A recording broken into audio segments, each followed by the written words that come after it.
Welcome to the Raw and Wild Hearts, a place where the raw, the unfiltered, the wild hearts gather to celebrate triumphs and hardships, learn from each other, grow together, and break down a culture rooted in fear. We will talk, we will laugh, and we will lean on each other about everyday life experiences that we could all use a little support through, and then we'll bask in the wild, magical beings that we are.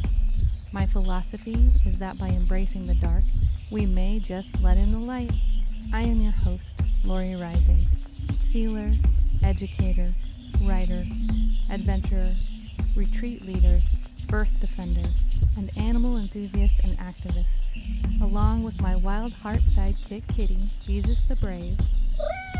We'd like to invite you to get excited about the Wild Heart Revolution.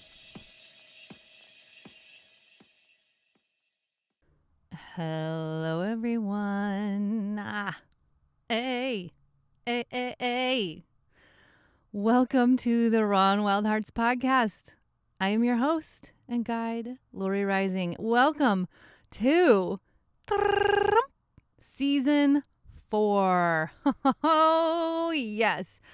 I can hardly believe it myself. I'm sitting here going back in time to when I launched this podcast in November of 2019.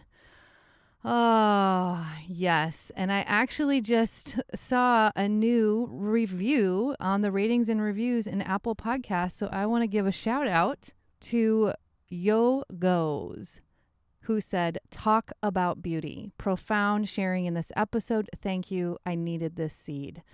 Thank you. Thank you so much for sharing your experience and for helping the show to reach more ears. Y'all, the library is rich. I have so many timeless episodes and so much beautiful wisdom that I know will create epiphanies and ahas and huge enlightenments in your spiritual growth here and now, because that is the path that we're on. We are on the soul's journey, and we are on deep missions of personal evolution, which moves into the collective consciousness and evolution of this planet. These are the times that we are in, and we get to choose how deep we go. Let me get to this episode today. I came back early from my break during one of the busiest times in my life because the astrology is that big.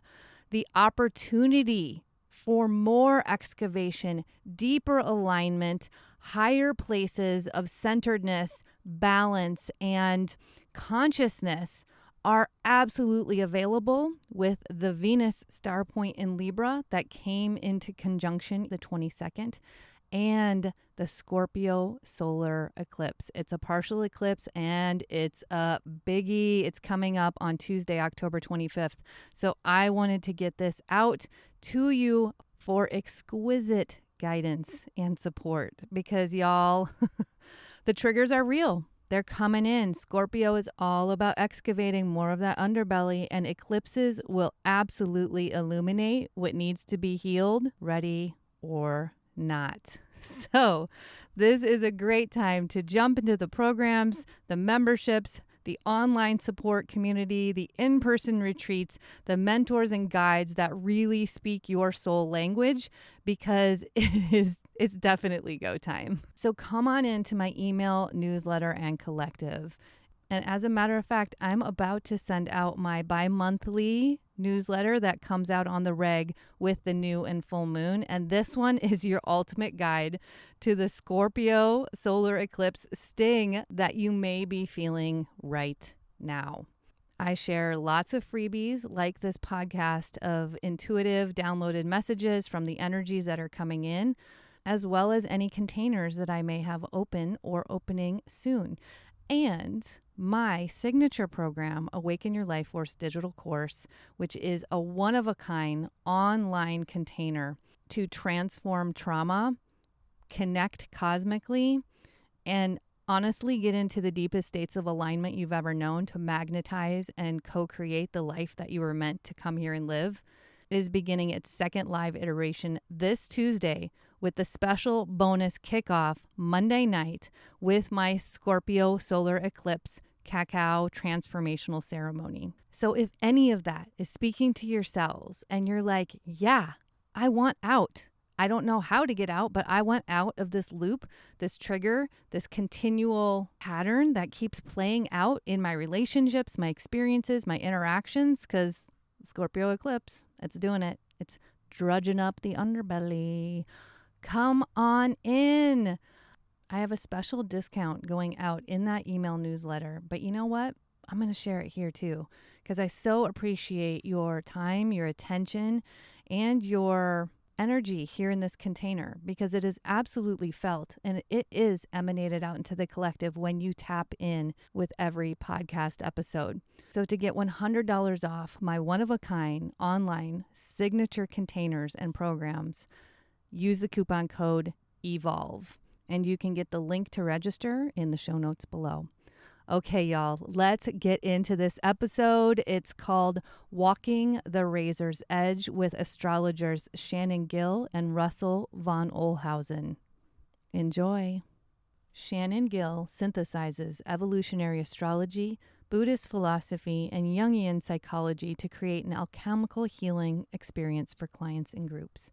She received her degree in Buddhist psychology and dance therapy from Naropa University in Boulder, has professional certifications from the Archetypal Academy and the Complete Course of Evolutionary Astrology, and most recently graduated from the Lotus Energy Institute Mystery School.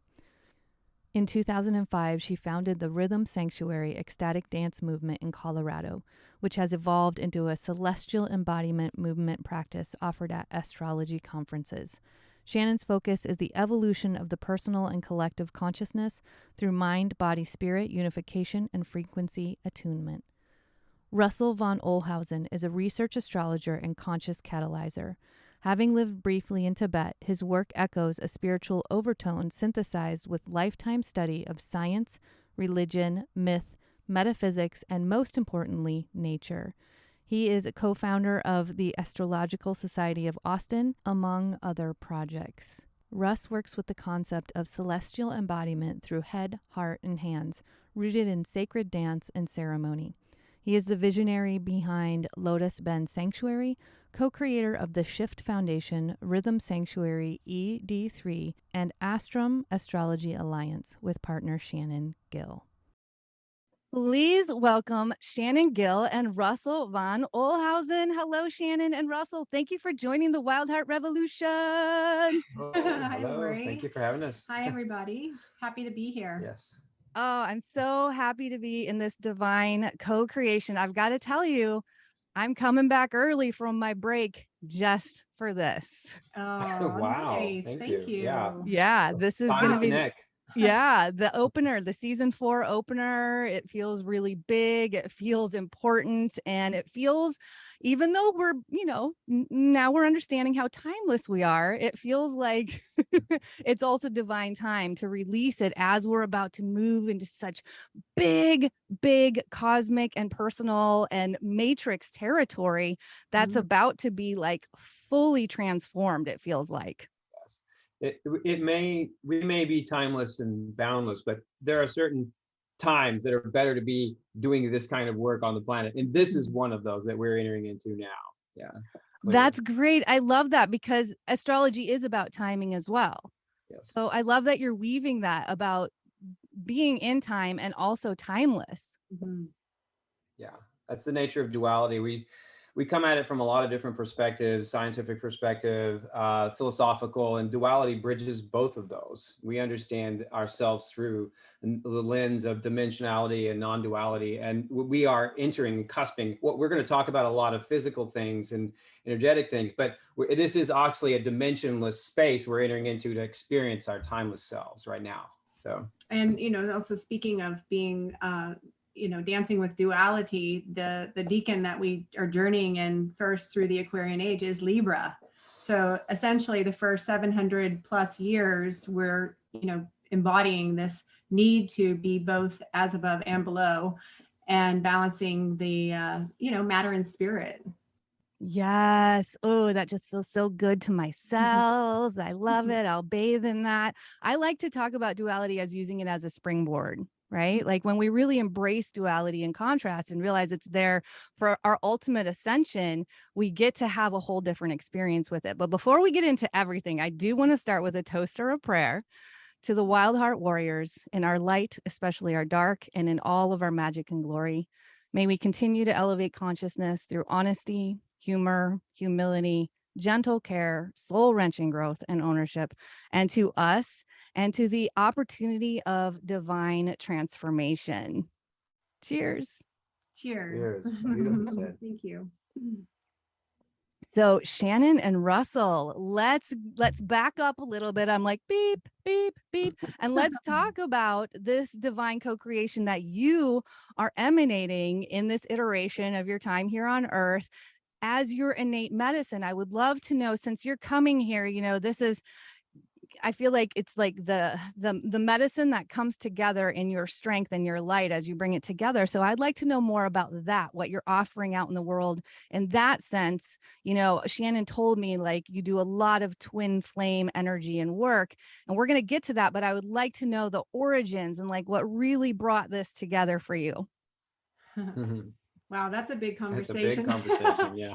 And it started at the beginning of time in a lot of ways, you know, and so for maybe people that aren't so fully aware of the twin flame dynamic, we are essentially the embodiment of the one that had a contract to split into the two and to journey through time with the intent of, after our own evolutionary, you know, hurdles and initiations, to come back and to embody the reunification, which is essentially the micro of the macro, of the shifting out of the Pisces age of duality and now into the Aquarius age, return of the Purusha mind, or the one mind consciousness. And so there's a contract in place, you know, in that mysterious way, maybe through multiple lifetimes, to come back online. And our experience has definitely been, our path is very overt as far as being sort of the tip of the spear in a lot of ways, in piercing through the layers of amnesia or density to these higher frequencies and these higher levels of consciousness. And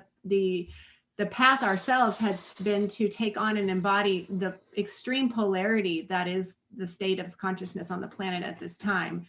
So we had to go through many initiations within ourselves to reconcile that light and dark piece in order to come back into union. So it's been very magical and very mythical in a lot of ways, and also very treacherous at times, because that's just where we are on the planet. We can see the extreme light that's reemerging and the extreme polarity point of the darkness that's also revealing itself. And so I would say that, you know, to be more like in the third dimensional state, we ran into each other. We agreed to find each other again at a Rick Levine workshop. And so we always joke with Rick that he's a part of the wizardry of Rick is part of our magic as well. I have, can I just say how much I am enjoying? You actually have me in tears. What a beautiful emotional like splash through my system of like the metaphysical, like the consciousness embodiment that you shared. And then you went to the 3D and it was like, we were at Rick Levine. Like it was this long weaving journey. And then we're like, and then there was the physical. That was beautiful. Thank you. Russell, what would you like to add about that? Well, it started, the spark between us in the physical reality, 3/4 space-time started there at Rick Levine. We recognized each other immediately. And there was also, I would say, spirit body came immediately and was trying to speak in tongues and code to me. But we were surrounded with Rick Levine was there, and there's another astrologer, Naomi Bennett. She's famous for her discussions on moon wobbles. And in her kitchen, she has a glass background of the zodiac, and we were standing in this kitchen surrounded by astrology and astrologers, being told this is the way forward, essentially. And we as we came together, we realized that this was the awakening process. I had a partner, Shannon was with someone, and both of these things fell away in the process, and some very tragic and some very enlightening ways. It just showed us truth in ways that we could not have imagined until that spark reunited when we came together. But I think an interesting part of the story is that my spirit body started coming to Russell 2 years before we actually met in form. And that was really powerful between him and his previous partner, who actually has left the planet. Yeah. And they even nicknamed me the brunette, because I would show up in some of their spiritual sessions together. Yes, she started sending her emissary ahead of time, letting me know her arrival in the dimensionless space that I was doing with another partner, where we were expanding our horizons, doing Kundalini work, all this magic. And it was like a seed for what to let Shannon's field in and let me know. And she came in the presence of the brunette over and over again, to the point we actually we just had to name it for what it was. Something was coming into our field we had to address. And then a few months later, Shannon came physically, and we recognized that this was happening. So it was this pretty amazing process. The soul body, the spirit body comes ahead of time in some cases, like it did with ours. And we've heard this before. Like there's a recognition, an emissary that arrives before a twin flame union takes place. So. Wow. And I often talk to people about how the universe is trying to co-create with you often, and we'll get the messages and we override them, based on our programming and conditioning. And then finally the universe is like, all right, I'm going to make this a little more uncomfortable and it's probably going to suck, because you had all these chances to co-create with me in ease, right? And it just reminds me of that, where it's like, you're opening this field for what's evolutionary, what's like meant to be evolving and expanding, and it's coming in and you're already getting those messages. So it's like, if you're paying attention, you might not know exactly, like in our 3D conscious world, right? In the mind reality, you might not know exactly what it is until it comes. And then you have that recognition. That's such a beautiful gift when we can live in that kind of like more easeful. It doesn't mean we're not going to go through the pain, right, of separations and things like that, because that's what we're here for, is for the wounding, to like work with the shadow, and that becomes our medicine. So it feels like a really profound unfolding that all of you have been in, the partners that you had at the time, and then the two of you as well. Yeah. And on that note, there was a bit of a process for me to listen to those, to remember our agreements. It wasn't very long, but it was interesting phenomena, because, I had been with the same man for 24 years and I had 2 children. This was a massive detour in my life. I wasn't looking for a way out of that relationship. And did you want to say something? Yeah, to put that in perspective, within about a 3-month period, I had been with a partner for a number of years, 4 or 5 years, and she had been with a partner for 24 years. Within a 3-month period, my partner passed and her husband filed for divorce. So that's how quick that happened, so. Well, but what I was going to say is that there was this period of negotiation with the different levels of my consciousness. And I was, the speed of things was going so tremendously that my conscious mind was having trouble keeping up. And I literally started losing consciousness and passing out, because there was a part of me that was trying to resist, because my Virgo was the good wife, and I would never dream of doing. I had a good life, but when you meet your twin, all bets are off, because it's actually not about the relationship. It's about the alchemy that's created from the unification that creates this sort of toroidal field experience that liberates or elevates the consciousness. But within this period of maybe 2 months, 6 months, it was like every day it was either a snake or an owl. I had a dead frog in my purse. A turtle blew up next to my car. I was like, okay, his joke was like, how many more animals have to die? We got to get the message here. So you're going to realize I'm very connected. We're killing God's kingdom with the shamanic realm and, animal spirits. But, all those amphibians were saying it's time to shed the skin, death and rebirth. Well, this is why you're on the planet at this time. And so now is this chapter where you're going to make this big change. And part of this process, what happens is that you have to be in integrity with yourself. When you meet your reflection, that's the Libra aspect of reflecting, of finding that balance. And when we saw both of each other's lives were not in integrity with ourselves, and that we represented that sparks that awakening to move into this process, because the soul ultimately wants to be part of the integral whole. So the integrity with it, make sure you're living your life the way you are supposed to be, you know, and not, no exceptions. And that begins that process in a lot of ways. So. Wow. Yeah. And actually, I feel like that's a great segue into the Venus star point, which is going to be in Libra at 29 degrees. And it's happening this October 22nd. And this, it just keeps coming up more and more as a really, really big personal turning point for many reasons. But this is where I love the explanations that you've given about twin flame, because I feel like as is our culture and society, a lot of words can get thrown around, and then people end up being really confused about it, and then they end up in these places of judgment, like, oh, I'm not good enough to have that, or it's like it can be difficult when people are going through shadow and not getting, and they don't understand that harmony that the in the unfolding journey that takes you there. I don't know if I'm making sense when I'm saying this. Yes. There's a saying, or maybe a joke, that I heard after Russell and I came into union, that when you meet your twin flame, you're supposed to shake hands and run. So it's an inside joke, but it is quite an intense path, because again, it's sort of like you're a receptacle for the collective energies and doing this incredible alchemy for way beyond the dance of two. And that's why most twins at this point in this juncture don't end up together, have not ended up together. There's this dynamic of running and chasing, but it is changing, it is shifting, and we're seeing more and more coming online with the capacity to come into full union. We have this joke that he's uranium and I'm plutonian. We can either fuel a rocket ship or blow up the planet. Like that's exactly, Yes. is that not where we are on the planet right now? Exactly. Like, truly, like that's the level of energy between us. Yeah, and being uranium and plutonium, you try to fuse those two particles together. It can be very tough unless you balance everything else around it. It could have a nuclear meltdown. And granted, that's part of the fusion process of the twin flames, is finding. It took us quite a while. It didn't just happen instantaneously when we came together. We had to shed off a lot of excess to make sure that we were in balance with each other, to fuse the power of our energy. And I feel like I could say we're very powerful.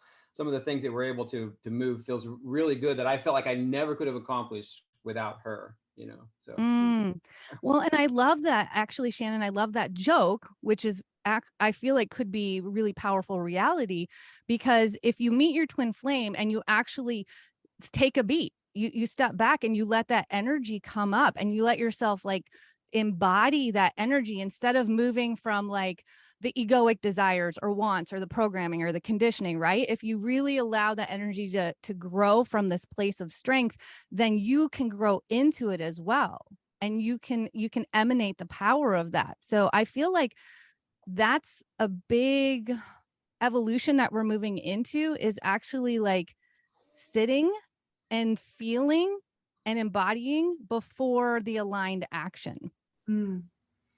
Absolutely. I mean, Venus is the relationship to self and other. So the relationship to self is essential. And it's, there's been so much good work. It's been in the field for a while that we've been knowing that we're needing to unify within. And, I feel very passionate about teaching about Libra. I mean, I have the moon and 2 other planets in Libra in the 8th house, knowing that it is this deacon that we're journeying through in this new age of Aquarius, because it is an accelerating force. The relationship crucible is an assistance to our awakening and to the acceleration of our unification as a whole. But the relationship to self piece has to be in place. And that's, everybody knows that on some level, but it's different to actually embody that, to truly have a internal lover and be whole unto oneself. And so, it's a beautiful process to follow the Venus cycle, through her phases and through her warrior phase and her lover phase, and to do the underworld work. And it's like we have not only our personal experience in this 3D, but we also have the collective experience that we're shedding and that we're managing, and our ancestors, and how vast evolution has leaped just since our parents' generation, where it was a completely different paradigm of relating. It was like, You're going to make me happy. You're going to give me some security, and we're together forever. Amen. And now the new relationship paradigm, the evolutionary paradigm, is my commitment is to my own soul's evolution, and I will serve your soul's evolution. And that could end up being a journey forever, but that's not the intent. So that's very different. Right. And from my own soul's evolution is how my frequency magnetizes to me. Like what is meant to co-create with me comes in that space. And I love that you said the internal lover, because I feel like there's some deep ancestral wounding and lineage karma that's being healed with this Venus star point, as well as like our more immediate, profound, like 3D, like this iteration wounding and cellular recoding happening with this Venus star point. Because in Libra, which you've talked about, I'd like you to explain a little bit more about the deacon, so for people that don't know. But in Libra, I feel like this is actually the balancing of the divine feminine and sacred masculine within ourselves, which actually creates that wholeness of like our own twin flame, so that we magnetize that energy out and bring that experience of our other twin flame with us. How does that resonate to yourselves when I say that? Absolutely accurate. If we think of ourselves as frequency, whatever we're running inside is what we're emanating, therefore what we're attracting. And so if we see ourselves as the universe or as a vortex, and we're whole unto ourselves, and we're balancing our light and our dark and our masculine and our feminine energies, then we can have more of a capacity to have that come in and to meet us in that space. And as far as the relationship to the Libra deacon, for those that maybe aren't familiar with the deacons, they're the subsections of a sign, knowing that the signs are 30 degrees. So they're 10, 10, and 10. And it's basically a subcategory of that sign that just gives a little bit more specificity into the energies. So as we're trying to demystify this new age that we're, that's upon us, looking at these subcycles, I think, is very helpful. And one of the foundational principles of the new age of Aquarius is the return of the divine androgyne. It's the return of the unified of polarity. And so, if we have sort of graduated in a way of doing all that great personal work, the next level of the work is with a sacred mirror, the Heros Gamos, the sacred partner, and not gender related at all, just the masculine and the feminine energies coming into fusion. Because that's the fastest way to reveal all of the blocks, also to reveal all of the light, is to have that sacred reflection back and forth. And ultimately to understand that we're all just fractals of the one looking back at each other. And so the way that I sort of feel it or sense it in my being is that relationships become the cauldron, and that we come into union, and then eventually we start coming together as a organism, the entire world vibrating on similar frequency. And from that space, we organically reconstruct all of the systems when we start to actually attune to a similar channel where we understand and remember that organismic consciousness that we've been sort of asleep to in this last age or longer. So does that help? Yeah. Russell, I'd love to know if you have thoughts on all of it. I have thoughts on just about everything. Thanks for asking. But yes, so to put this into a perspective individually and collectively and cosmically, Shannon and I, when we came into union, we realized that we're extremely sensitive to each other's fields, literally the fields themselves, and to the point where we can read each other's consciousness and mind. And that's where we're moving to collectively. The world is going to be working like this through a network of consciousness. First, we have to practice it within ourselves to remain integrity to who we are, to what we say, to our actions. Everything has to become in alignment. We have to feel that. And when I'm out of alignment, she can feel it. When she's out of alignment, I can feel it. We become one in that union. So part of this process in the twin flame union is to cultivate our own integrity and our integral source, what we're actually about here to do, the work we're here to propagate on the planet. We have to bring all of these things together into union individually as ourselves. Like I feel so empowered because it says I'm going to be an astrologer in my chart, and I'm an astrologer, and I get to do it in twin flame union with another astrologer who speaks the same language. I feel so blessed to be in integrity with myself and to be in integrity with a partnership. So that's part of the Libra balance that we're working through. And we're moving, part of the Venus star point that we're moving into gives us a portal, a window, a lens to start to actually activate that integrity within ourselves, so that we, as we move forward into the world with what's happening in the world, that we see the truth. We're able to see the truth and move forward in that through that lens, you know. But first it has to do with lining up with our beliefs, our truths, in that process. So. Yes, beautiful. And so I just want to explain to people a little bit about the Venus star point. There's so many podcasts out there going into it, and we're only going to speak just a little bit on it.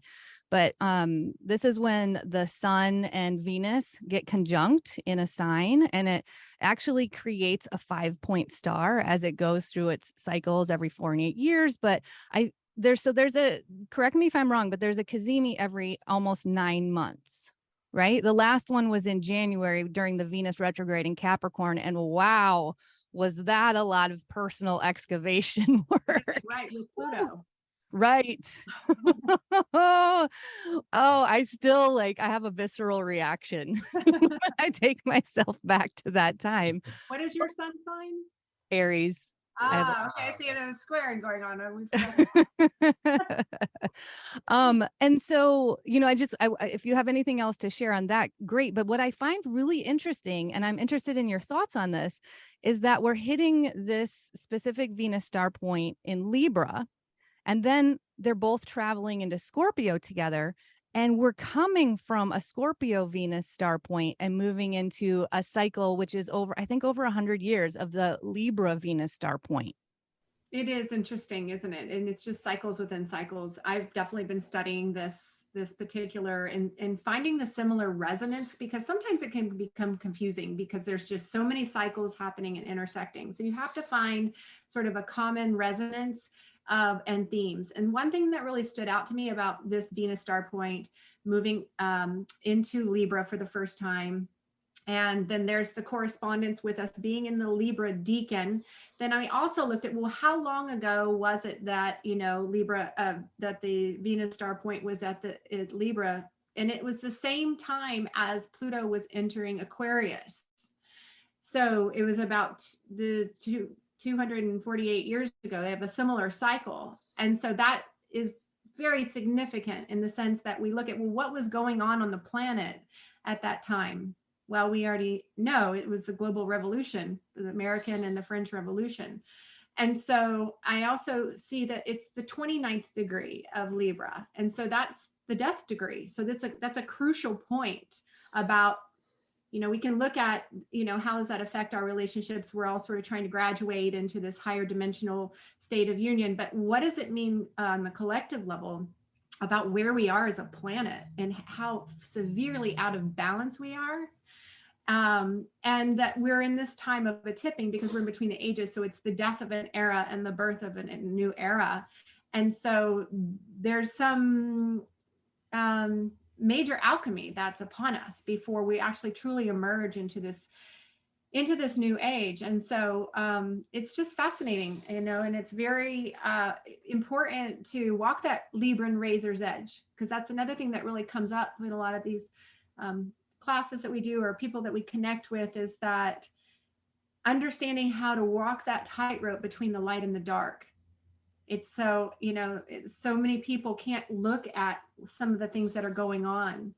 And I understand that the psyche is protecting itself and it's so much. And then some people just want to keep everything Libra nice, everything, you know, the status quo, which is a lot also about what's going on with these eclipses. It's like, things aren't going back to the way that they were. And we can't just always be in a state of illusion, because that's what we're actually trying to come out of in the Pisces age, that things aren't what they seem to be, because it's really upon us right now, this massive time of global transformation. Got to wake up to the truth. Now's the time. Yeah. And I love that you talked about beginning and ending, because the Venus star point, just like the eclipses, goes clockwise. So it enters at the end. So it's entering at 29 degrees of Libra. So that really does show like the illumination of the death and rebirth as well, like you just talked about. Mhm. Yeah, it's true. I mean, it's kind of like round and round we go. We're constantly like the snake shedding, but it's just this time it's the entire world going through it at the same time, which is what's so massive about this moment on the planet. And I still find myself in awe. I don't know how many people actually sit and really take that in, how monumental it is. This moment in history is to be straddling the ages, straddling the dimensions. I mean, I it's mean, we're ushering it in. It's right. like we get to have that job. I had a guest on my podcast once and he didn't really know about astrology. And I was talking to him about the golden age and, the age of Aquarius. And he's like, yeah, you're telling me about it. And I got kind of pissed because I'm like, I don't even get to experience this. It's like 2000 years long. Wow. And that's when you like settle into like what an important job we are doing. Cause I mean, I believe it's going to be mass levitation, right? Like we're the ones ushering that in because I have levitated before and it's in a very specific context, but I believe that's the kind of consciousness we're going toward. And I wanted to ask something. So Russell, I'm going to ask you on this question because Shannon brought it up and I'm going to pull in the twin flame here What and happened? see what comes from you from what came out of her. So when you're talking about looking at what are we plugged into on the collective level, right? Like if you're just trying to stay in the nice balance of Libra and not look at the shadow.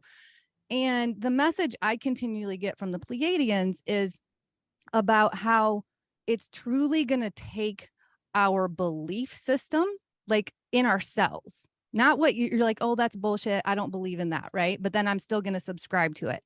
So that energy that comes through me is that when we truly stop believing in something that continues to create harm in our collective, on the planet, whatever, that's when we actually start building the frequency where new systems coming from benevolence, abundance, love frequency are going to be built in like metaphysical ways, right? In through consciousness, through light, through energy. So I guess I want to ask you, Russell, like, what's the line there of like having an awareness, knowing what's happening in the collective, but also being in those high states of frequency that's actually going to build in new ways that we've never experienced before because we don't know what we haven't experienced and we're writing history right now.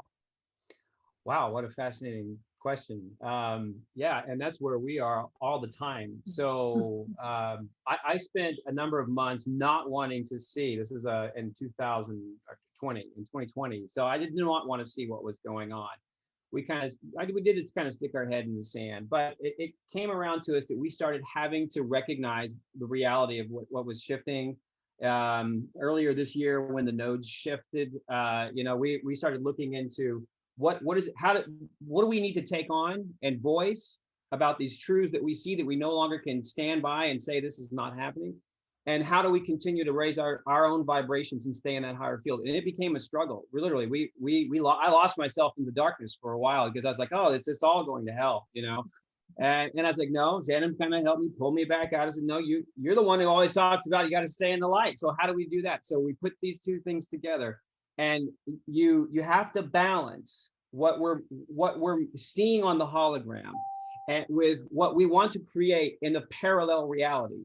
One reality is going to do what it does. It's I don't want to say written in stone, but there's things that have to come to pass. And the other side of it is we get to see what's coming beyond the veil and create this parallel reality, the new economies, the new way of living, help make the shift into the higher vibrational dimensional fields as well. So when we get to do both sides, but we have to remember to be spiritual warriors, that we have to walk the center, that this is something, it's a battle of light and dark being fought without and within. And when we can maintain that balance, I think that's the best way forward, is that we're here to bring in the light.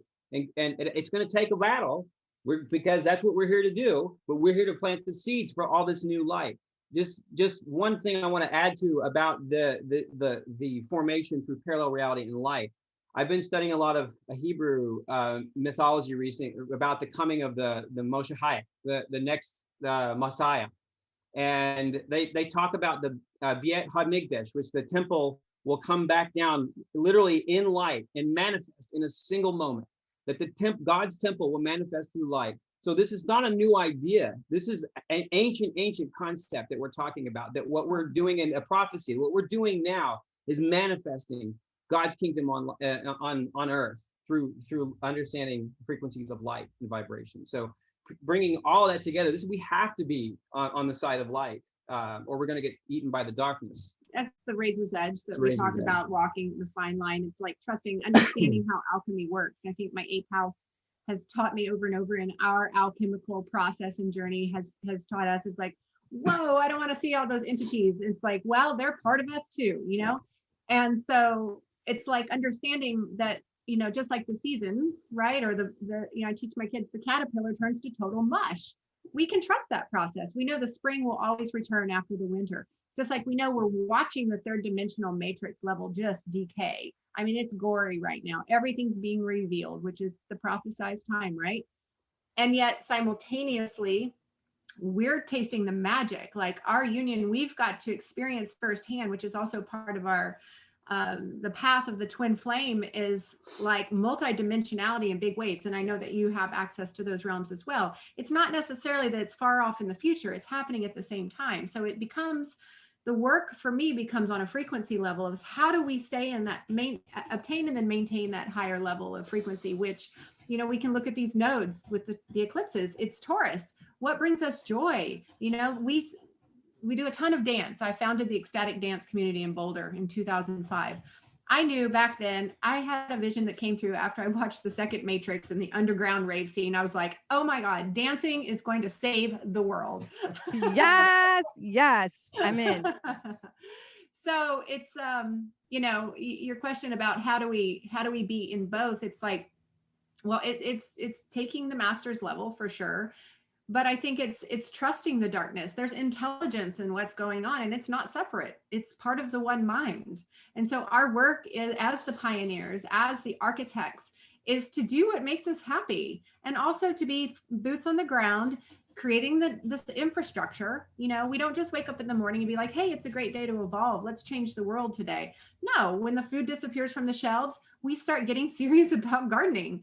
You know, when we're like, oh, the grid might go down. Well, we better get our solar.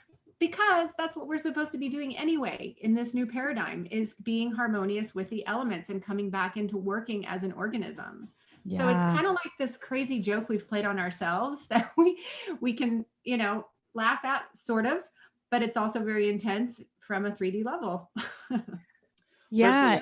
Personally, I like the way magic tastes. You know, she said, taste the magic. Everyone should take a bite. And once you have that first bite of how magic really tastes, you're not going to want to put the rest down. So that's exactly true. Like, that's how my courses work. You know, I even start with people at one level where I'm like, just push play every day. Like I'm bringing a co-creation to you. And once you start embodying and feeling those results, your cells are going to crave it.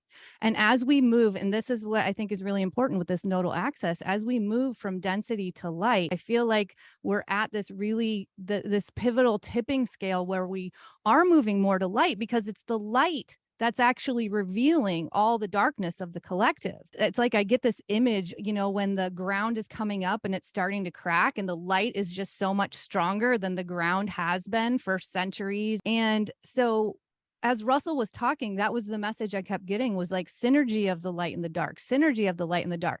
And then like my physical mind started going, okay, well, yeah, that's super important, because when we embrace our shadow, that's when we get to those really solid evolutions of our light body, of the connection in the multidimensional realms. And then I'm looking at it from a collective perspective, and it's like, so it's interesting where this is going, but so should we be embracing the shadow in the collective as well? I've never really even put that in, because I'm always like looking at, we're moving deeper into the light frequency, and that's going to shift the collective. How does that feel when I say it in those words? My first thought is embrace. It is a challenging word on a collective shadow. I think that we're here to do and understand the work that's actually necessary for everyone to be involved in, the complications of our society, of our realities. But really, it's to move into the next phase of that. And it's just, for me, I see just compassion coming from a Buddhist background, it's like, that's the work. It's like, it just exude compassion and love. That's the ultimate answers. It's very, very complicated, the shadow. And ultimately the light, that's what it is. It's just love. So when you can get in that frequency, I think it's a good place to be. Yeah, and maybe neutrality as opposed to embrace, neutrality and duality. Just again, trusting that there's this alchemical mystery that is organic and essential to evolution. And it looks very like gory sometimes from a 3D perspective. Yet, you know, there's something about it that's actually very necessary in some ways. It's important where we focus, but we don't want to resist it or judge it or be divisive with it either. Yes. Thank you for that distinction right there. Because I feel like when that embracing came in, when Russell was speaking, it was when he was speaking about understanding that certain things are happening that we might not be comfortable with for a reason. Right. So when you look at it that way, just like when we look at people in our lives, oh, wait, they have their own journey and it's not up to me to change that journey so that I'm more comfortable. Right. It's up to me to come from a deep place of alignment within myself.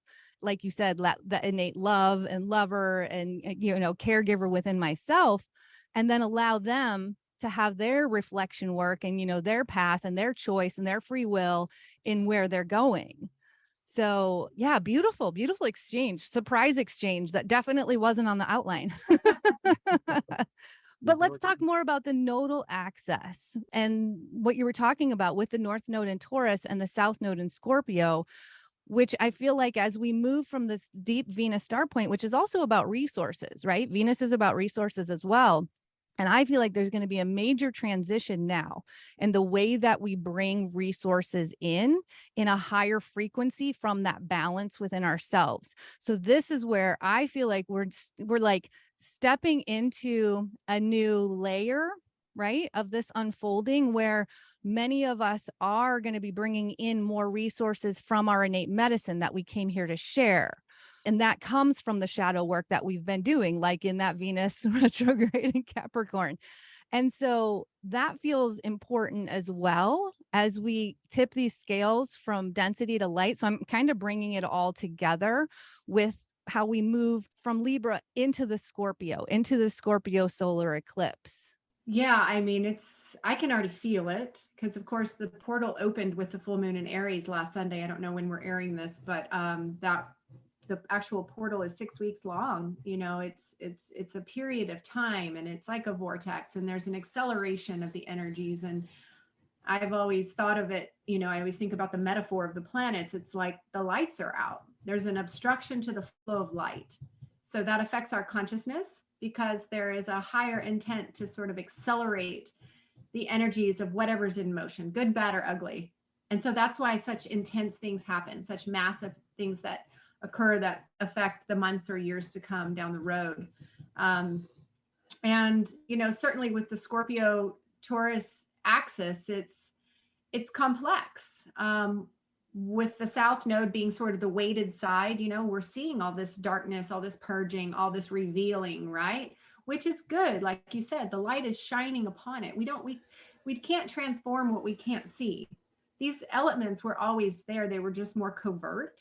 And now everything's being revealed. It's coming to light. And we're also having to look at what are we going to have to let go of? You know, and so I'm also just thinking about the fact that the United States is in our Pluto return. You know, I don't know that we're going to have the same country that we've known in 5-10 years, because the Pluto return is a complete transformation of the essential energy of the country. And so then looking again at the North Node of Taurus, it's sort of like this very important moment of the reevaluation of what's most important. You know, the very system that we complain about being so corrupt and toxic, we're also very reliant upon and addicted to convenience and all the things. And so it's sort of like we can't have it both ways. So it's personal for all of us to get really in integrity with, are we a part of the change? In some ways, are we part of the problem in other ways? Where are we asleep? What do we need to surrender Scorpio, because I feel the North Node saying it's time to consolidate, simplify, get back to the natural way. Like you said, everything is transforming as far as currency. Since Uranus went into Taurus a few years back, we have this Uranian energy that's coming online to take us into the future and away from fiat. And so all of that's being birthed at the same time that the economy is crashing. And it's sort of like, wow, I mean, astrology is so literal. What did we do without this map? So yeah, I think that we're going to see a lot of change. I think we've known that this massive time of evolution was coming for a long time. As astrologers, we've been knowing about this. Russell and I have the Shift Foundation, which is a nonprofit that I acquired the name 20 years ago, knowing that this was coming. Because again, 0 degrees Aquarius ascendant, it was just coming through me. I didn't even really know exactly how it would look. But now that it's here, and it really feels like this eclipse season is sort of like the downshift. Like, okay, here we go. We're going, we've been having Braxton Hicks for this birth canal for a long time. And, we've got Pluto entering Aquarius right around the corner by January. We're going to get to the anaretic degree. And we've got a lot of stuff going on with Mars retrograding. And it's sort of like the volatility is growing. What's going on in Europe is intensifying. So, I just think that for us, our focus is really on our own universe, like tending to our own universe, what we can control, and how can we be the embodiment of the new world that we wish to see. And we sort of see ourselves as like little acupuncture needles, little communities doing this and that. And where we live, we're so blessed because the actual whole county is organized to help us go off grid and help us prepare for the unknown. Have you been listening to my podcast? I have I have an episode called Acupuncture Points of the World. And it's about, especially with the COVID evolution, it's about all the people that are moving back to simplify and moving back to smaller communities and really creating like that higher consciousness in those points of the world and literally doing the work. I feel like it was like a mass spread out in order to get more of like the grid, more of the connection of the energy and the light throughout the planet to have a much bigger impact. 1,000%. And I saw the vision of the acupuncture needles on the earth back when I saw the vision about the dance and these little dance pods and conscious communities, like you say, because we're like antennas, we're transceivers, we transmit and we receive. And so it's amazing. It's exciting that where we are and, we've arrived. This is the time we're born for. Can I just say real quick that this Scorpio eclipse is on my Uranus? Oh. Yeah. I'm like, all right, here we go. Okay. Russell, how do you feel about this nodal axis and where we're going from it? I feel that Rick Levine said it best. I'll keep it short on this. What we're dealing with right now is a huge changing of the guard. All of this is we're literally seeing this play out with the Queen passing just recently and the King. We're seeing a massive changing of the guard on all levels. That this is one of those step processes that the gates are closing behind us in a way. It's like there's no going back, literally, and we're going to have to face the future. So, but with the actual eclipses that we're dealing with and the nodal axis overall, I feel that the next 6 months are going to be sort of like concrete drying. That it's the foundation has been poured. It's still wet. We can still form it. We can still sculpt it. We can write our names in it. We can do stuff. It's not quite. It's going to be in a slow cure. But nothing's going to happen immediately that's decisive on November 8th when we go through the eclipse. We're going to see we're probably going to see something sensational that occurs, I would think, based on the planetary aspects that are built up with that.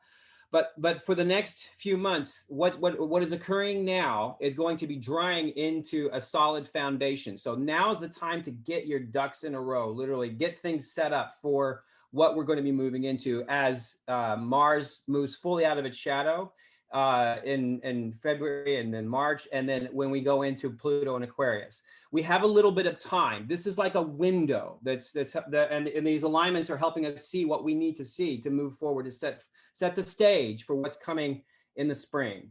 So I know it's a broader picture than what you asked for, but I think what we're laying out here is the first pivotal steps to move forward into massive changes that we've been talking about. Right. And can you tell me how are we can you give some examples of like, how are we laying it out? You know what I mean? When people are, when you're saying we're laying out the foundation of what's going to happen or where we're going, especially in March of 2023, because not only do we have Pluto going into Aquarius, we also have Saturn going into Pisces. Yeah. So what I mean by laying it out is there are a lot of things that are happening that we're still apprehensive about. Where's the war going to go? When is the economy going to make its major shifts as this things change? What's going to happen with the election? Is that going to spark something? There's a lot of tension and apprehension right now. Uncertainty. Do I go left? Do I go right? Do I need to invest in this? Do I need to prepare for EMP field destruction of nuclear war? What is it? We don't know. Nothing. It's like, so that we don't know how things are going. But by the spring, we're going to be full into all of these things. We're going to know these events in the next few weeks. By December, actually, we're going to see economic shifts, most likely. We see the phrase of that already happening around the globe, with Sri Lanka collapsing a few months ago, and a few other countries that you see, in economic strife. Well, you're going to see that happen in Europe, and you're going to see that happen here quickly before the end of the year. So all of these things are sort of like up in the air. We don't know when the WEF is going to make its big moves, yet, but we should see some of these things and know what's going to happen. We're getting prepared for that now. So you still have to make your own decisions. Am I going to invest in solar? Am I going to grow a garden? What am I going to do based on your situations and where you are? But now is a little bit of a window that's probably going to be sort of closing, as we move faster when Pluto goes into Aquarius. If you don't mind, I'm going to use Sure, my hospital analogy. I saw this vision about like when you are pregnant and you're going to have a baby and you're going to have your baby in the hospital. So they always tell you to have your suitcase packed way before, like you pack your bag like 6 weeks, even 2 months before. And there's this whole list of things that you never end up using, but you put them all in the bag. And then once everything's in the bag, then you can just like sit back and relax, right? Knowing that you're prepared for the birth, right? And we're talking about the birth canal that we're at the edge of here. And then you go into labor, or you think you're going into labor, but it's still not time to go yet. And so you bake a cake. And so this is literally what I did with both of my children, is that I started having contractions and I baked a cake. And that metaphor for me is that Taurus North Node is that, okay, we've got our ducks in a row, not from fear, just from being smart, being prepared for whatever, this alchemical thing. We're going to go into the dark for a while. We don't know. We know that birth there's nonlinear, it's bloody, it's painful. We know there's only one way out but through. And so we bake this cake, and that's about being in the frequency, the higher frequency of love or of creation, of joy. And that's essentially how I see the entire process that we're in, is that it's not one or the other. It's not saying, oh, spirit will take care of me and I don't need to worry and I'll be where I need to be and it'll all be fine. I don't think so. I think it's smart to be somewhere in the middle, again, that razor's edge of having some things. Spirit has given us enough warnings. In Texas, we lost our grid. We were out of water for almost 2 weeks. 2 weeks. It can't happen. 2 years ago. So we're like, we know what that's like. So we are prepared. And, we're going, it's like into the unknown. We're going into the unknown. So whenever our bags are packed, when we have our water, extra water, we have our solar stuff, then we can just relax. And then we can be in the garden of creation of what we're really here to do and focus on the true work and dance and sing and bake or whatever we decide. I love that. And I'm going to say, and also I'm a childbirth educator, and birth is actually made to be easeful in the right frequency, in the right environment. And we've created a really difficult and harsh environment for birth. And that is what has created much of the pain that comes along with birth. And when we get down to that root That's what I feel like this nodal access is Mhm. it's getting down to the root, and we understand what has been created that has created more blockages and stagnation in the path that was made to be easeful. Then we move into the unknown in that higher state of frequency. Beautiful. Right? Right, which has to do with Yeah. fear and programming, right? Which is again going back to our agreement that alchemy is natural, that we are evolving just like the seasons. And so, you know, I'm so thankful for my Buddhist background. It's called the pain of pain. It's not so much the actual experience, it's the resistance to, and it's all the holding on and the attachment to, you know, Taurus, basically the opposite of Scorpio, wanting things to stay the same or holding on to some kind of false security. Right. And when we reframe pain and realize that it's actually a divine message, that's our innate healer and medicine that we came in with, there's a whole other level of expansion there. And so I feel like where this is leading is as we move into these really big energies like 2023, this is like what Russell said. There's going to be more defining moments that are more clear, but not just because they're clear on the matrix level, right, on the physical reality, but because they're more clear in ourselves. Because that North Node in Taurus is what's taking us into the truth meter, is what I call it, in ourselves. When we realize that we can go lay in nature, we can walk with our feet on nature. And when we're in that full presence of that simplicity, of that connection of who we are, because nature is us, we have the same life force that pumps through all of energy, then we actually get the co-creative messages. We get the messages of where to go for preparation, for more safety, security feeling, because that life force is trying to guide us there. And when we can slow down and actually find that space and that quiet is what I feel like with Taurus and like the simplicity and nature of Taurus, then we get our truth that's right for me, but it might not be the same thing that's right for somebody else that puts them into that frequency. For sure. I love that very much. Yeah, I think about, you know, we're moving towards the NWO, but it's nature's world order. I love that. Yeah. Yeah.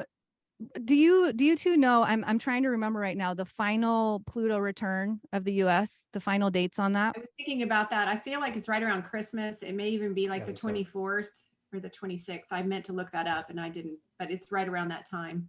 Okay. Russell, do you feel like there's going to be a crescendo at that point of energy for the US? Something where what you're talking about, where we don't really know what's happening with the first hits, and that last hit might give us the reality of the changes? I think we're going to see the crescendo, but I don't think you're going to see anything particular on those dates per se. I think that the crescendo with the United States. I'm a student of history, so I look back step by step what happened in 1774, 75, 76, as we moved into the last degrees of Pluto in Capricorn and Pluto in Aquarius. I've been looking at all the different aspects that lined up, and we're not in a perfect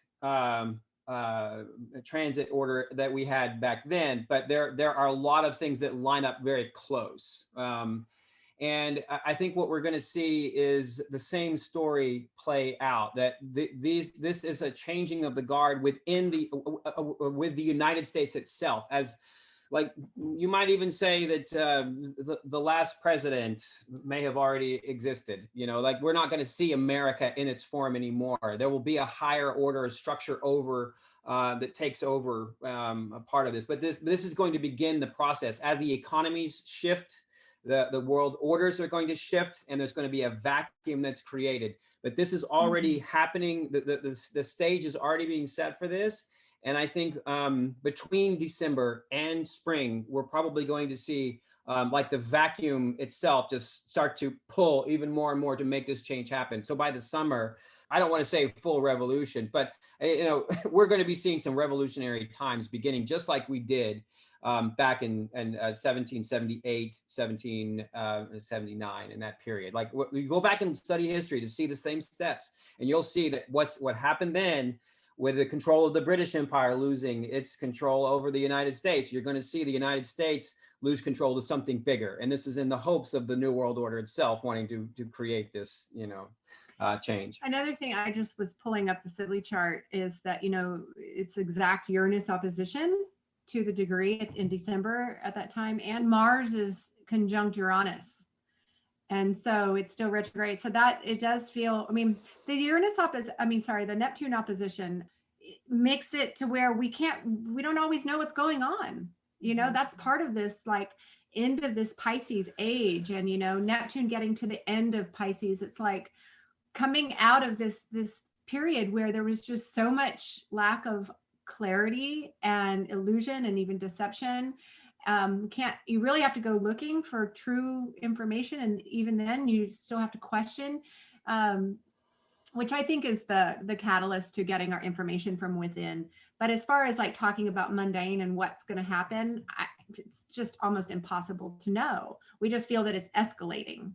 And I hadn't noticed before that Mars was on the Uranus until just now. I knew that we had the other opposition going on, but that feels obviously quite volatile.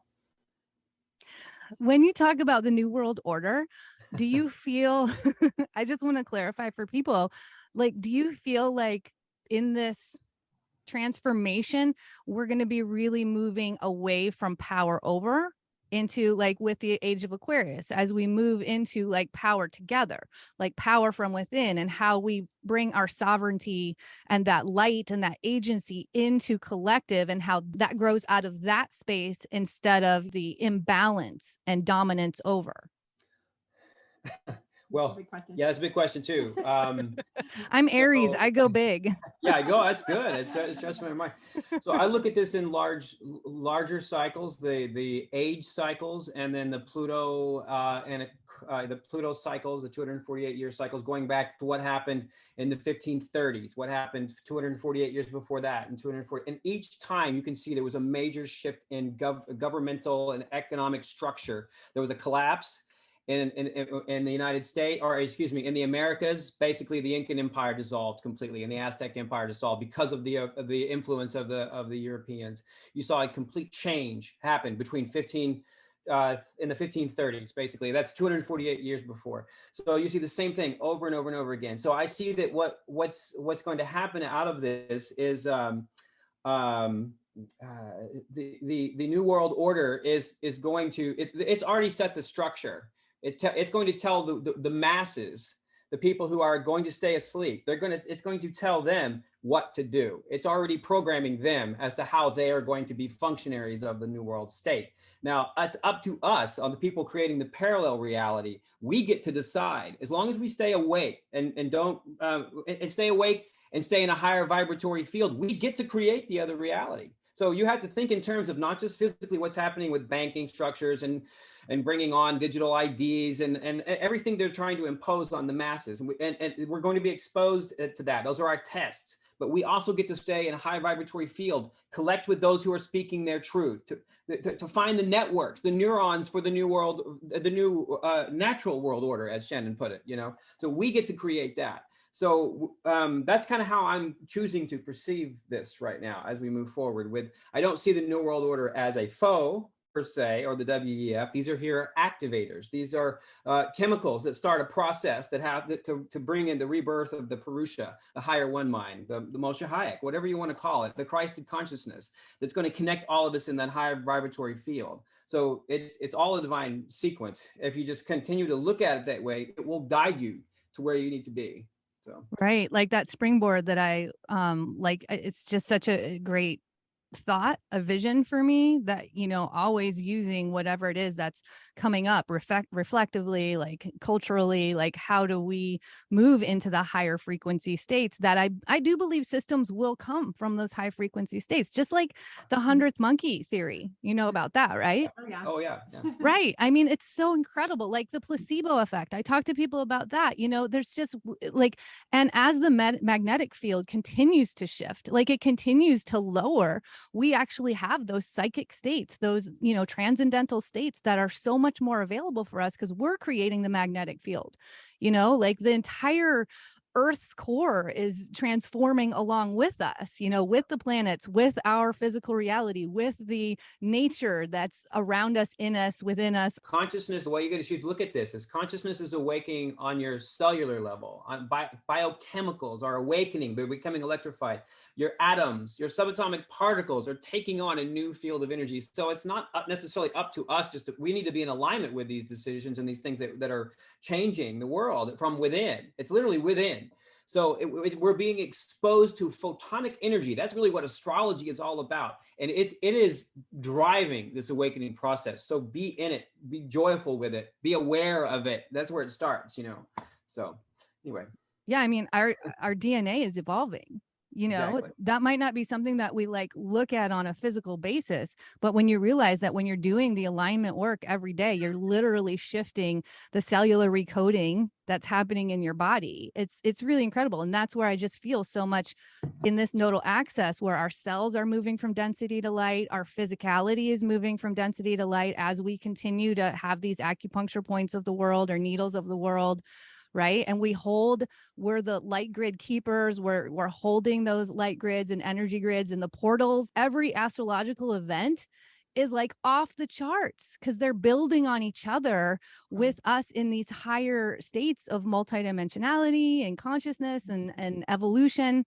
I am looking at the time and I want to respect your time. So any final thoughts from both of you before we take off today? Well, I mean, I think ultimately it's about trusting the process. And it is, I just my mind keeps wanting to really, I think because I'm just kind of a channel for this energy to go deeper into the Libra archetype, because essentially that's what we're, when we hit Libra, the first 6 signs are the individual evolution. And then it's we're headed home, so we have to start thinking about every decision that we make from an organismic perspective. Is this good for the whole? And with Libra, so balancing, our material needs and our spiritual life. And also, I just did a presentation for Astrology Hub where it was entitled Into the Unknown, Calling All Warriors. So you'll appreciate that with the Aries, we're going to have to realize that we might have to go through, we need to pare down, we need to prepare for this change, and also realize that the frequencies are going to award us way more than we have ever imagined living in this material world. And so to just tend to our own garden, tend to our own universe, create magic, because the micro experiences, the micro energies will then expand into the macro level over time, like you say, the 100th monkey. So essentially, I think it's about trusting the process, do the frequency work, do what makes you happy, dance, turn off the news if it's stressing you out, music, get your hands in the dirt, your feet in the land, and live in the ever-present now, because everything's always okay right there. So that would be my closing statement. Yeah, in the ever-present now is where all the possibilities live. Yeah, it's true. Exactly. Something on the 100th monkey.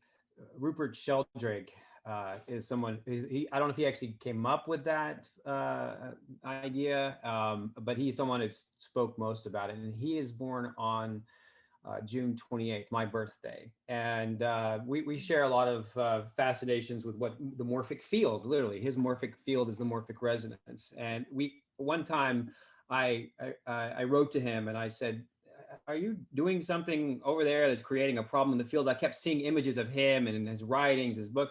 And he wrote back and he said, yes, I was rewriting my book for the American public, the first book he had ever written, A New Science of Life. And he must be feeling the field. So he acknowledges that this field connection happens over space and time. And so the idea of the 100th monkey is the same thing, that it connects like a neural field of energy and information. The more that you put into it, into a social network, into a community network, whatever it is, it's raising the field. Something interesting on that note, the more society advances, it becomes more complex. They've seen this since the dawn of time. The cerebral cortex, the more advanced the society, the larger the cerebral cortex becomes in groups of primates that live through this. But one of the things I wanted to point out about what we're moving into, real quick, is that you got to take this stuff seriously that we're saying about how massive these changes are that we're moving towards. That we're going to see things that we've never probably seen in our lifetimes, and maybe our grandparents or great grandparents have maybe lived through some of these things. The massive war that we see right now happening in Europe is one of those things that's not happened on this scale on a field of war in Europe in our lifetimes. So as Jupiter moves into Aries, you're probably going to see this advance more quickly coming up next year. I'm sorry, from December 24th into next year. What happened in the last few times that Jupiter was in Aries, you saw war. You saw the Arab Spring in 2011. You saw something as massive as the Columbine massacre. These are violent events that occurred in 1999. We also saw economic events. Black Monday in 1987 occurred when Jupiter entered Aries. We saw the World War I and World War II came in full scale under Jupiter in Aries. So take this advice seriously, that we are not probably going to be moving away from a theater of war.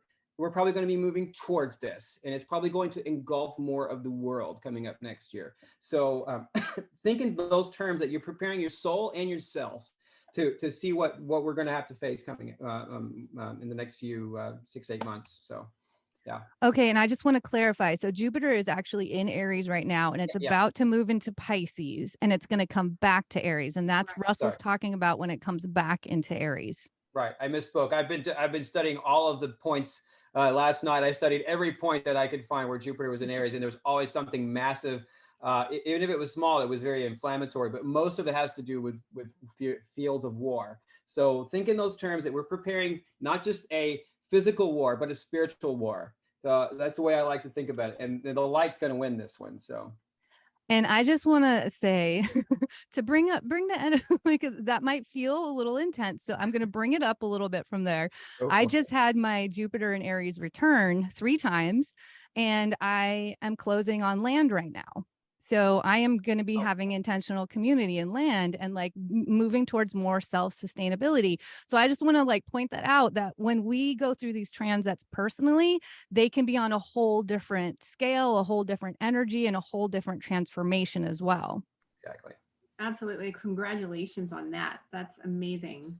Thank you. Yeah, I'm very excited. It feels really good. Jupiter in Aries is giving us the energy to be the pioneers of the new world. And so it's helping us to initiate all these things that we've been talking about and waiting for so long. It's like the time has arrived. So again, we're going to experience 2 different realities at the same time. And I think that's probably what Russell was kind of alluding to, is just that, again, to walk the razor's edge and to prepare for the unknown.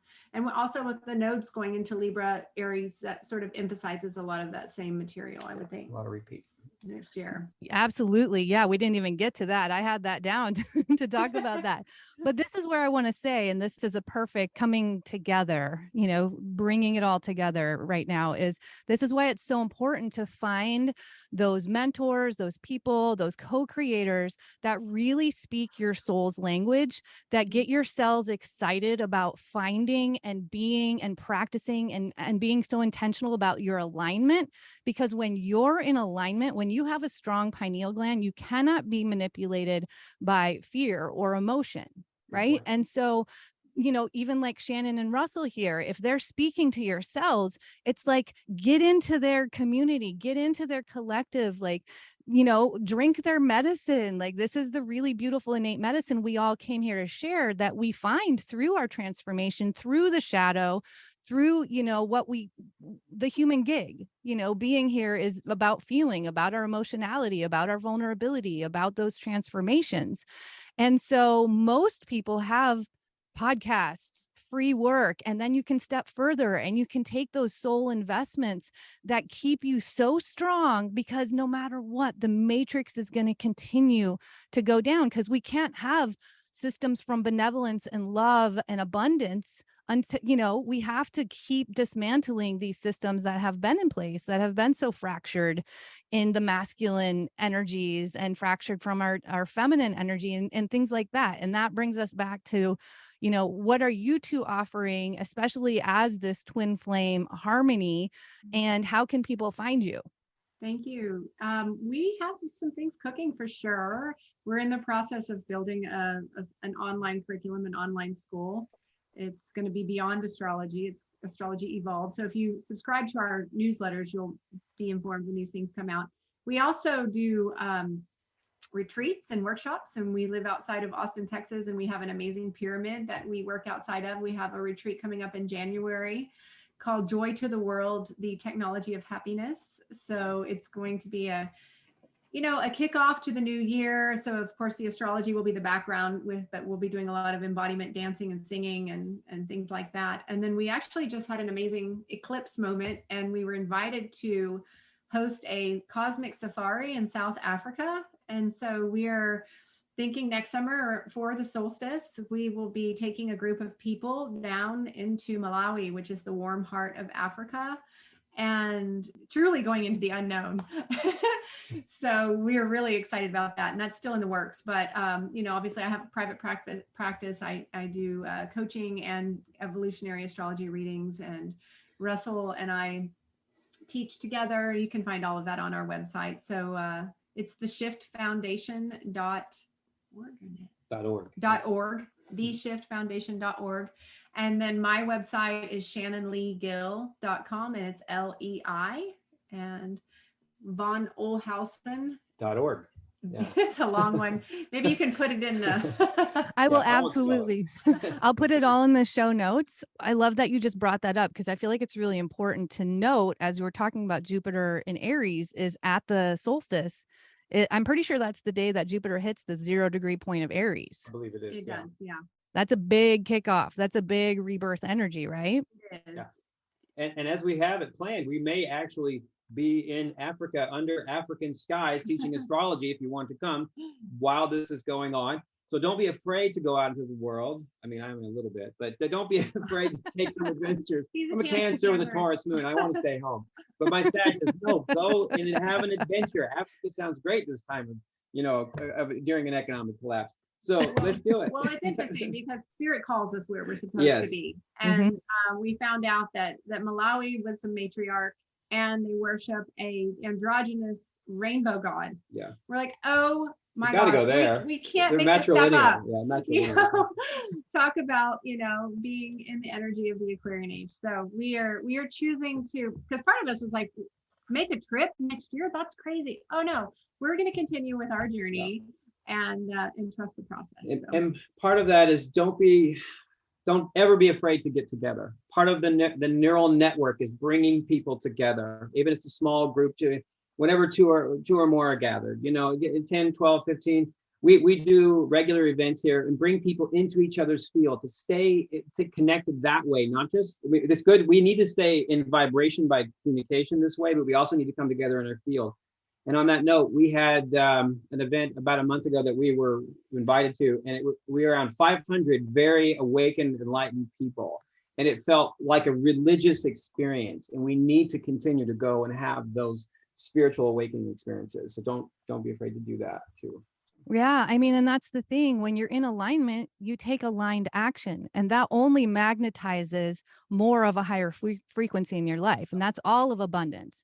That's not just financial, that's like relationships and work and money and love and, your own inner source abundance that comes from that. So it feels important it just feels like we're transitioning into like unconscious travel into like, it's very intentional. It's very conscious. And that springs, like it grows that garden even further that we get to come home to and like tend to as well. So true. I love that. It's beautiful. Yeah, y'all have some big stuff going on. I love it. Thank you so much for being here. I've thoroughly enjoyed this exchange and this co-creation. And I want to honor and appreciate your time, your care, the work that you're doing in the world, the innate medicine that you're sharing, and really the vibration and frequency that you're holding for this ushering in of just profound, profound times.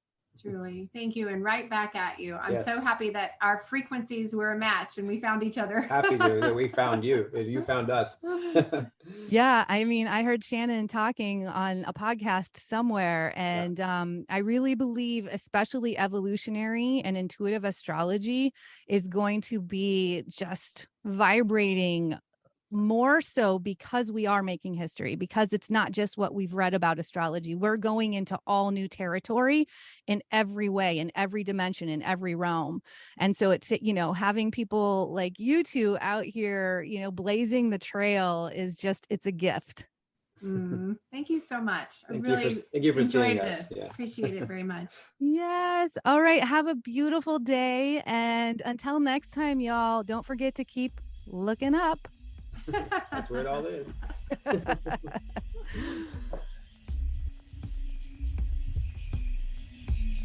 And with that, let's normalize the struggles, celebrate the quirks, and lean into the light. From myself and Beezus the Brave,